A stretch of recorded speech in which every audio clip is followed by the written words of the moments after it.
আমি আবেগ দিয়ে বলতেছি না, আমি বিবেক দিয়ে বলতেছি। যদি আমার বাবা মার কাছে দেওয়া হয় তাহলে আমি আত্মহত্যা করবো। আর আত্মহত্যার জন্য আমার বাবা মা আর আমার খালু আজগর আর আজগরের ছেলে ফাহিম এই সবগুলা ব্যক্তি দায়ী থাকবে। আমার যত কষ্ট হয় আমি ওরা ছাড়াবো, ওরা ছাড়ানোর জন্য আমার যা করতে হবে আমি তাই করবো। আমি অপেক্ষা করবো ওর জন্য। আমি কেমন হয়ে গেছি, আমি যে থাকতে পারবো না, কেন থাকতে পারবো না? এখন যদি আমার বাবা মাকে যদি আল্লাহ যদি একদম নিচে নামিয়ে দেয়, আল্লাহ চাইলে কি না পারে? আল্লাহ গরিবকে ধনী বানাইতে পারে, ধনীকে গরিব বানাইতে পারে। না, আমি আবেগ দিয়ে বলতেছি না, আমি বিবেক দিয়ে বলতেছি। তুমি মনে হয় আবেগের মধ্যে কথা বলছো। না, আমি আবেগে বলতেছি না আঙ্কেল। কিন্তু 3 বারই কি গ্রাম্য মাতব্বরটা তোমাকে ফেরত দিছে? হ্যাঁ, আশ্বাস দিছে কি? আশ্বাস দিছে যে তোর 18 বছর হবে তখন তোর ওর কাছে দিব।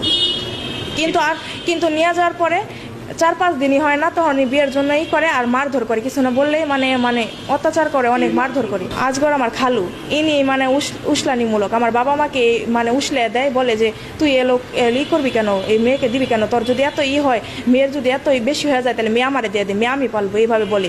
সব আমি জানি যে আমার এই বিরুদ্ধে সবচেয়ে সর্বোচ্চ করতেছে আমার খালু, এই আজগর। তুমি কি এখানে সব জ্ঞানে আসছো নাকি কেউ তোমাকে নিয়ে আসছে, নাকি কিভাবে তুমি এখানে আসছো?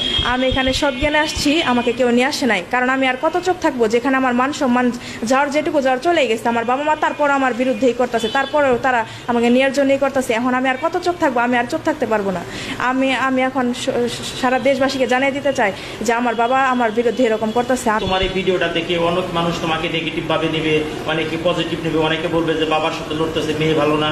আবার হয়তো বাবাকেও অনেকে বলবে যে না, বাবার করাটা ঠিক হইতেছে না। এই যে মানুষের যে মন্তব্যগুলো, সেটা তুমি মানতে পারবা? হ্যাঁ, মানতে পারবো। কারণ আমার মান সম্মান যেটুকু যাওয়ার চলে গেছে, আর কি আছে আমার মান সম্মান? যদি আমি নিজেই যদি বাঁচতে না পারি, যদি নিজেই মারা যায়, তাহলে আমি মান সম্মান দিয়ে তখন কি করব? আমি বুঝতেছি যে মানে ও একটা অসহায় ছেলে। ওর মানে ওর যে খাটবে এমন কোনো মানুষ নাই যে ওরে কে করবে তার জন্য।